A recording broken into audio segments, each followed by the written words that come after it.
Welcome to the Liberty Myself Emancipation Media Club. Today's reading is Meditations by Marcus Aurelius. This is part of our twice-daily content heartbeat designed to help build information autonomy in our algorithm-dominated world.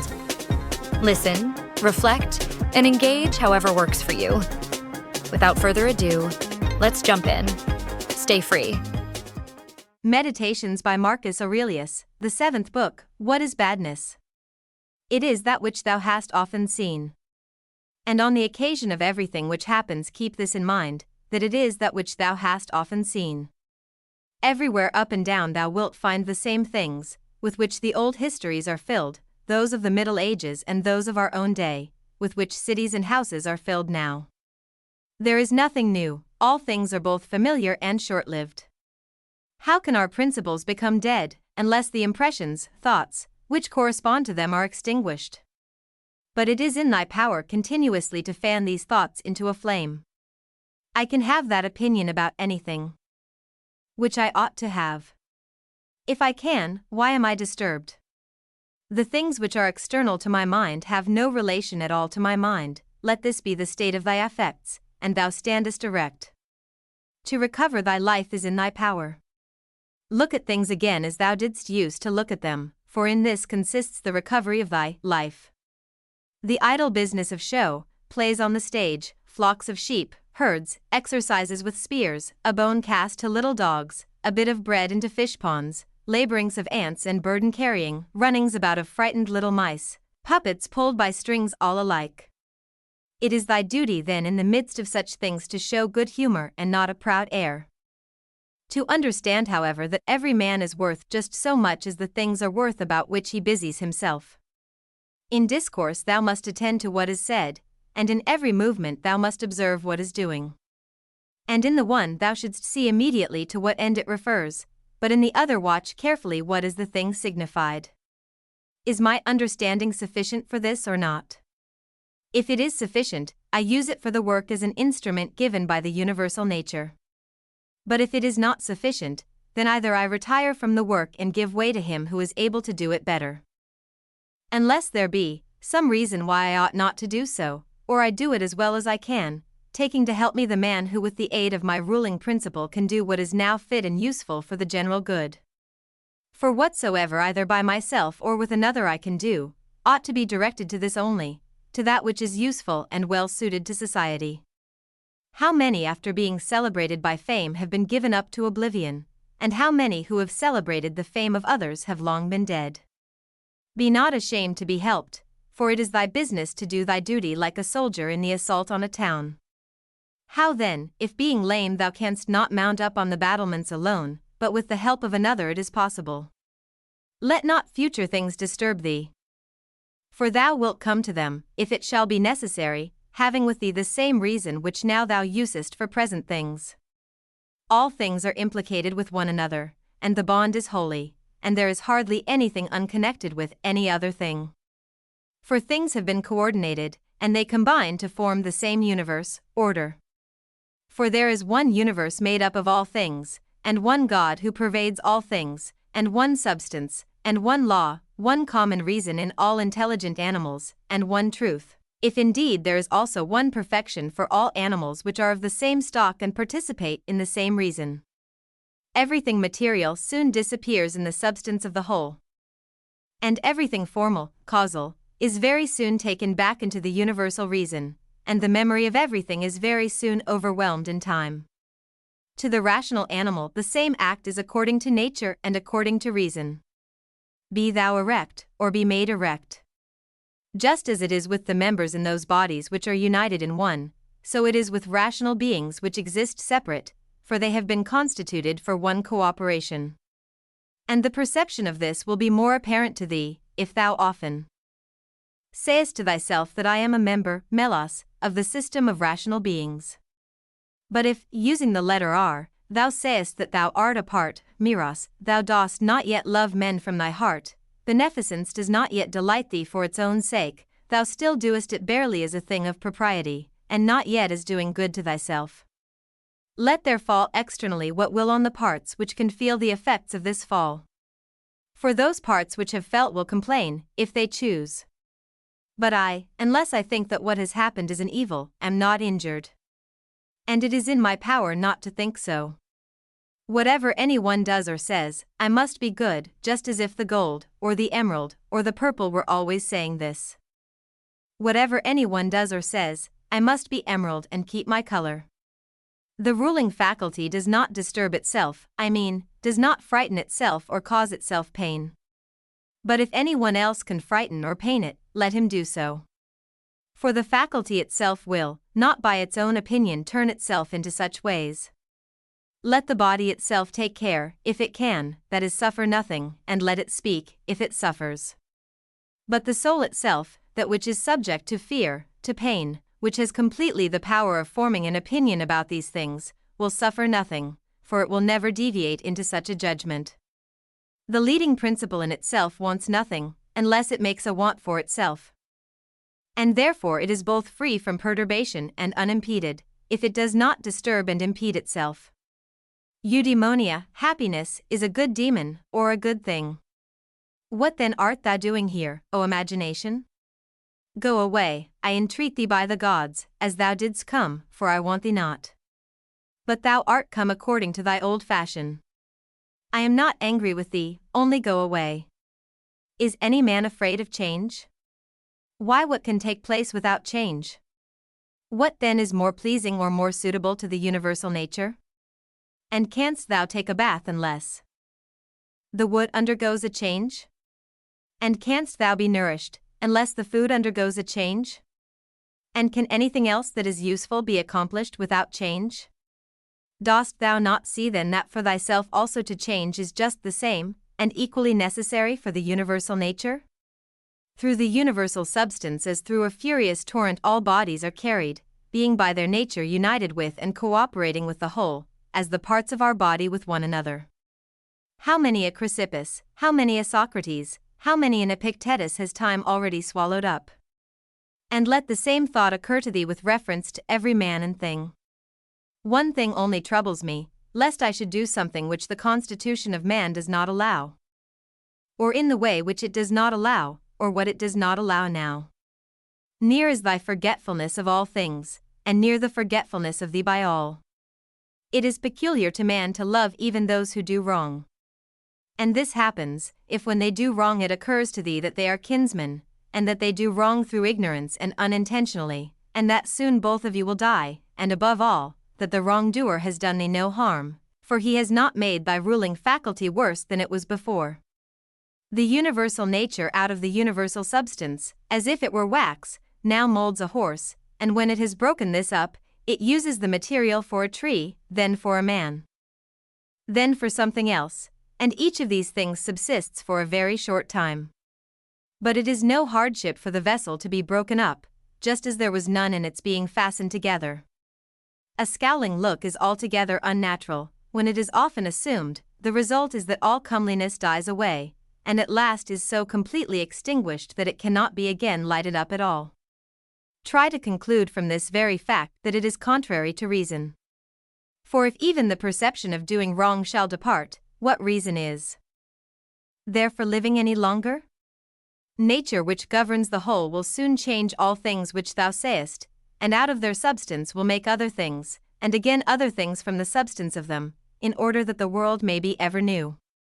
When a man has done thee any wrong, immediately consider with what opinion about good or evil he has done wrong. For when thou hast seen this, thou wilt pity him, and wilt neither wonder nor be angry. For either thou thyself thinkest the same thing to be good that he does, or another thing of the same kind.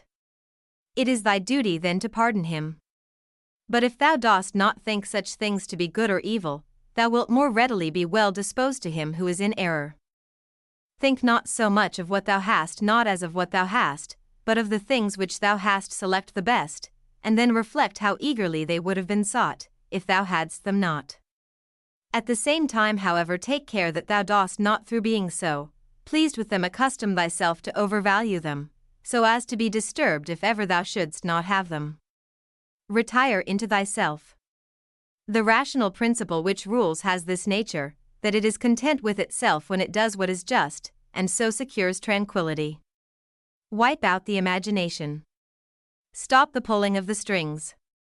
Confine thyself to the present. Understand well what happens either to thee or to another. Divide and distribute every object into the causal, formal, and the material. Think of thy last hour. Let the wrong which is done by a man stay there where the wrong was done. Direct thy attention to what is said. Let thy understanding enter into the things that are doing and the things which do them.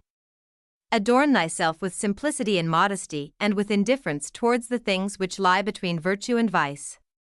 Love mankind. Follow God. The poet says that law rules all, and it is enough to remember that law rules all. About death, whether it is a dispersion or a resolution into atoms, or annihilation, it is either extinction or change. About pain, the pain which is intolerable carries us off, but that which lasts a long time is tolerable, and the mind maintains its own tranquility by retiring into itself, and the ruling faculty is not made worse. But the parts which are harmed by pain, let them, if they can, give their opinion about it. About fame, look at the minds of those who seek fame, observe what they are, and what kind of things they avoid, and what kind of things they pursue. And consider that as the heaps of sand piled on one another hide the former sands, so in life the events which go before are soon covered by those which come after. From Plato, the man who has an elevated mind and takes a view of all time and of all substance, dost thou suppose it possible for him to think that human life is anything great? It is not possible, he said. Such a man then will think that death also is no evil, certainly not. From Antisthenes, it is royal to do good and to be abused. It is a base thing for the countenance to be obedient and to regulate and compose itself as the mind commands, and for the mind not to be regulated and composed by itself. It is not right to vex ourselves at things, for they care not about it. To the immortal gods and us give joy. Life must be reaped like the ripe ears of corn. One man is born, another dies. If gods care not for me and for my children, there is a reason for it. For the good is with me, and the just. No joining others in their wailing, no violent emotion. From Plato, but I would make this man a sufficient answer, which is this: thou sayest not well, if thou thinkest that a man who is good for anything at all ought to compute the hazard of life or death, and should not rather look to this only in all that he does, whether he is doing what is just or unjust, and the works of a good or a bad man. For thus it is, men of Athens, in truth, wherever a man has placed himself thinking it the best place for him, or has been placed by a commander, there in my opinion he ought to stay and to abide the hazard, taking nothing into the reckoning, either death or anything else, before the baseness of deserting his post.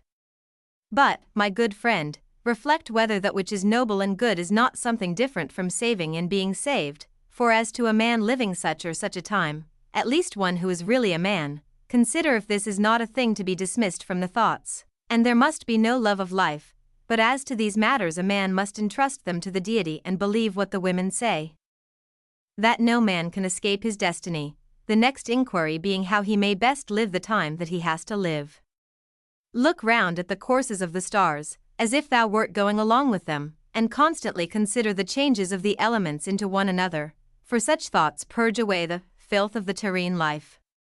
This is a fine saying of Plato, that he who is discoursing about men should look also at earthly things as if he viewed them from some higher place, should look at them in their assemblies, armies, agricultural labors, marriages, treaties, births, deaths, noise of the courts of justice, desert places, various nations of barbarians, feasts, lamentations, markets. A mixture of all things and an orderly combination of contraries. Consider the past, such great changes of political supremacies. Thou mayest foresee also the things which will be. For they will certainly be of like form, and it is not possible that they should deviate from the order of the things which take place now. Accordingly, to have contemplated human life for 40 years is the same as to have contemplated it for 10,000 years. For what more wilt thou see? That which has grown from the earth to the earth, but that which has sprung from heavenly seed, back to the heavenly realms returns. This is either a dissolution of the mutual involution of the atoms, or a similar dispersion of the unsentient elements. with food and drinks and cunning magic arts turning the channel's course to scape from death. The breeze which heaven has sent we must endure, and toil without complaining. Another may be more expert in casting his opponent, but he is not more social, nor more modest, nor better disciplined to meet all that happens, nor more considerate with respect to the faults of his neighbors. Where any work can be done conformably to the reason which is common to gods and men, there we have nothing to fear, for where we are able to get profit by means of the activity which is successful and proceeds according to our constitution, there no harm is to be suspected. Everywhere and at all times it is in thy power piously to acquiesce in thy present condition, and to behave justly to those who are about thee, and to exert thy skill upon thy present thoughts, that nothing shall steal into them without being well examined.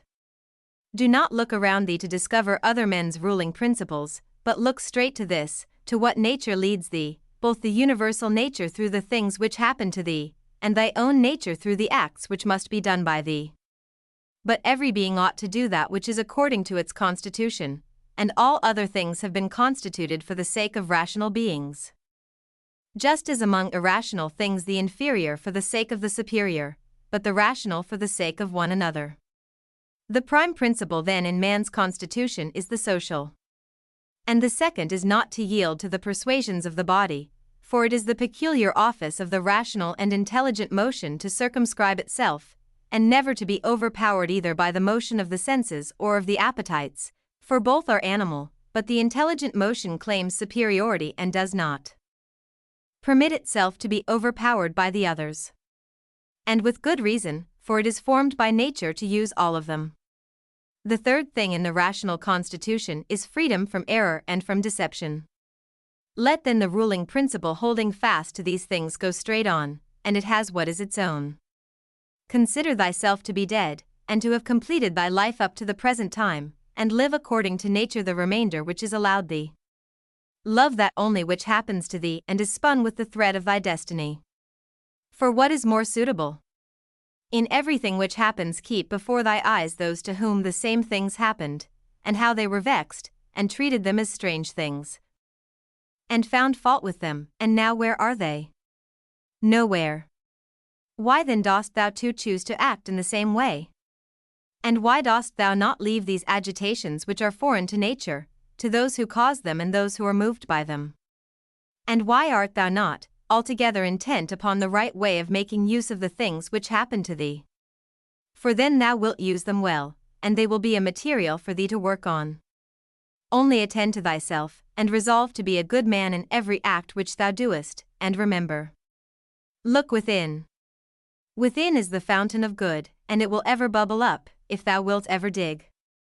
The body ought to be compact, and to show no irregularity either in motion or attitude.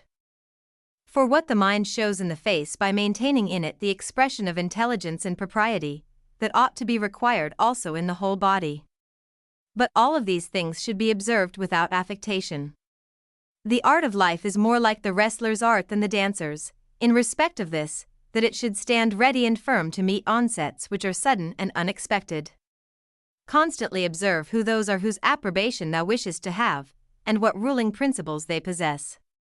For then thou wilt neither blame those who offend involuntarily, nor wilt thou want their approbation, if thou lookest to the sources of their opinions and appetites. Every soul, the philosopher says, is involuntarily deprived of truth. Consequently, in the same way it is deprived of justice and temperance and benevolence and everything of the kind. It is most necessary to bear this constantly in mind, for thus thou wilt be more gentle towards all. In every pain let this thought be present, that there is no dishonor in it, nor does it make the governing intelligence worse, for it does not damage the intelligence either so far as the intelligence is rational or so far as it is social. Indeed, in the case of most pains let this remark of Epicurus aid thee. That pain is neither intolerable nor everlasting, if thou bearest in mind that it has its limits, and if thou addest nothing to it in imagination, and remember this too, that we do not perceive that many things which are disagreeable to us are the same as pain, such as excessive drowsiness, and the being scorched by heat, and the having no appetite. When then thou art discontented about any of these things, say to thyself, that thou art yielding to pain. Take care not to feel towards the inhuman, as they feel towards men. How do we know if Telogs was not superior in character to Socrates? For it is not enough that Socrates died a more noble death, and disputed more skillfully with the sophists, and passed the night in the cold with more endurance, and that when he was bid to arrest Leon of Salamis, he considered it more noble to refuse, and that he walked in a swaggering way in the streets, though as to this fact one may have great doubts if it was true. But we ought to inquire what kind of a soul it was that Socrates possessed, and if he was able to be content with being just towards men and pious towards the gods, neither idly vexed on account of men's villainy, nor yet making himself a slave to any man's ignorance, nor receiving as strange anything that fell to his share out of the universal, nor enduring it as intolerable, nor allowing his understanding to sympathize with the affects of the miserable flesh. Nature has not so mingled the intelligence with the composition of the body, as not to have allowed thee the power of circumscribing thyself and of bringing under subjection to thyself all that is thy own, for it is very possible to be a divine man and to be recognized as such by no one. Always bear this in mind, and another thing too, that very little indeed is necessary for living a happy life. And because thou hast despaired of becoming a dialectician and skilled in the knowledge of nature, do not for this reason renounce the hope of being both free and modest and social and obedient to God. It is in thy power to live free from all compulsion in the greatest tranquility of mind, even if all the world cry out against thee as much as they choose, and, even if wild beasts tear in pieces the members of this needed matter which has grown around thee. For what hinders the mind in the midst of all this from maintaining itself in tranquility and in a just judgment of all surrounding things and in a ready use of the objects which are presented to it, so that the judgment may say to the thing which falls under its observation, this thou art in substance, reality, though in men's opinion thou mayest appear to be of a different kind.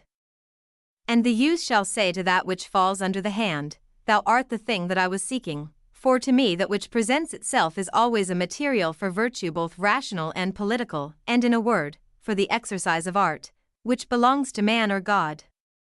For everything which happens has a relationship either to God or man, and is neither new nor difficult to handle, but usual and apt matter to work on.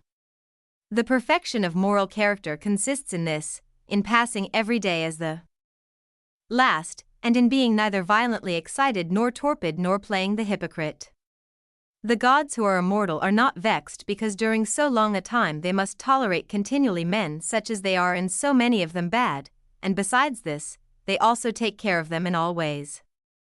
But thou, who art destined to end so soon, art thou wearied of enduring the bad, and this too when thou art one of them?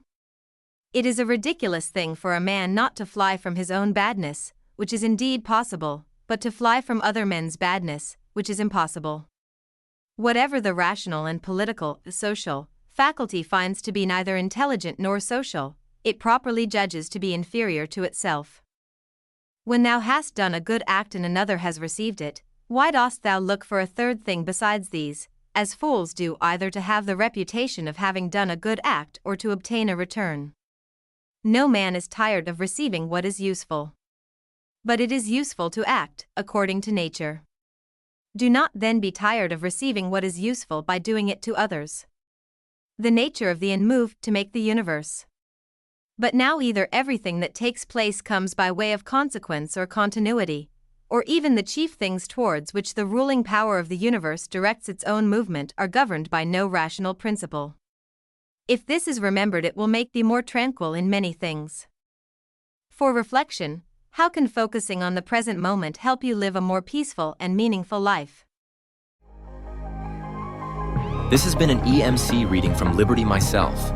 To learn more about our project to create decentralized media alternatives, visit libertymyself.com. By creating Liberty Myself, we create liberty for all.